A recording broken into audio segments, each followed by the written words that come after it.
கர்த்தருக்கு ஸ்தோத்திரம். இந்த நாள் தேன்துளி நிகழ்ச்சியிலே உங்களை நான் மீண்டும் சந்திப்பதில் அதிக மகிழ்ச்சி அடைகிறேன். இந்த நாளிலே கர்த்தர் உங்களை ஆசீர்வதிப்பாராக.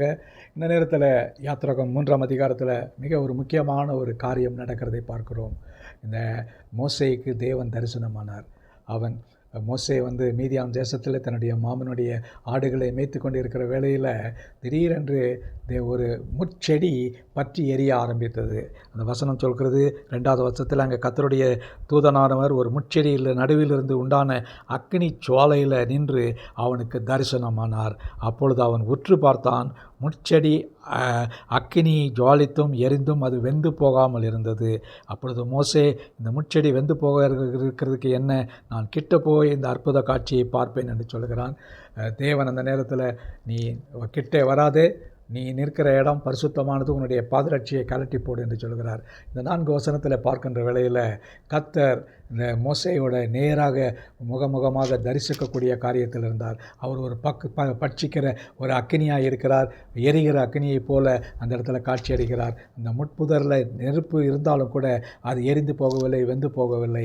அதில் உள்ளே இருந்து அந்த இடத்துல அவர் பார்க்கின்ற வேளையில் அவர் இதோ அந்த நேரத்தில் தான் மோசேக்கு ஒரு உணர்வு ஏற்படுகிறது.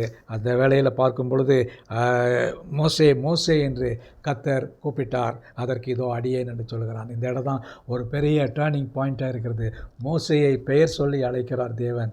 மோசேயை அழைத்து, மோசே மோசே கிட்டவா என்று சொல்லி அவனுக்கு சொல்கிறார். அப்பொழுது தான் தன்னோடு கர்த்தர் பேசுகிறார் என்று அறிந்து அது கிட்ட போய் பார்க்கிறான்.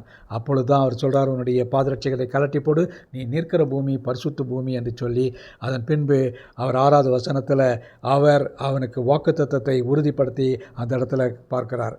அதன் பின்பு அவர்களை எப்படி விடுவிக்க வேண்டும் என்பதை குறித்ததான காரியம் அவருக்கு தரிசனத்தில் கிடைத்தவுடனே அதன் பின்பு அவர் கடந்து போனார். இந்த வேளையில் பார்க்கும் பொழுது தேவன் மோசேயை முகமுகமாக சந்தித்தார். அவனை பெயர் சொல்லி அழைத்தார். இன்றைக்கி அநேக பெயர் சொல்லி அழைக்கிற தேவ அந்த பழைய ஏற்பாட்டில் பார்த்தாலும் புதிய ஏற்பாட்டில் பார்த்தாலும் அநேகரை பெயர் சொல்லி அழைத்திருக்கிறார். உங்களையும் என்னையும் கூட அவர் பெயர் சொல்லி அழைக்கிற தேவனாக இருக்கிறார். உங்களுடைய நாமங்களை எல்லாத்தையும் அறிந்திருக்கிறார். இந்த வேளையில் அந்த தேவன் நம்மோடு கூட இருக்கிறார். அவர்தான் மோசேயை கொண்டு இஸ்ரவேல் மக்களை வழிநடத்தி அவர் வாக்குத்தத்தம் பண்ணினதான இந்த கானான் தேசத்திலே கொண்டு போகிறதற்கு முடிவு செய்தார். ஆகவே அந்த தரிசனமான உண்மையான தேவனுக்காக கர்த்தரை நன்றி செலுத்துவோம். அந்த தேவன் என்றென்றுக்கும் உள்ள சதா காலங்களிலும் அவர் ஒரு மெய்யான தேவனாக இருக்கிறார். ஜெபிப்போமா. நல்ல ஆண்டவரே, மோசேக்கு முட்செடியில் ஆண்டவரே தரிசனமாகி, ஆண்டவரே இது பரிசுத்த பூமி என்று சொல்லி உறுதிப்படுத்தினரே, அதற்காக ஸ்தோத்திரம். மோசேயை ஆண்டவரே நான் அடியேன் என்று தன்னை ஒப்புக்கொண்டு ஆண்டவரே அவர் என்ன சொல்கிறாரோ அதற்கு கீழ்ப்படிய சித்தம் கொண்டிருந்தான் ஐயா. அதற்காக ஸ்தோத்திரம். காத்துக்கொள்ளுங்க, வழி நடத்துருங்க. மீட்பர் இயேசுவின் நாமத்தில் ஜெபிக்கிறோம் நல்ல பிதாவே.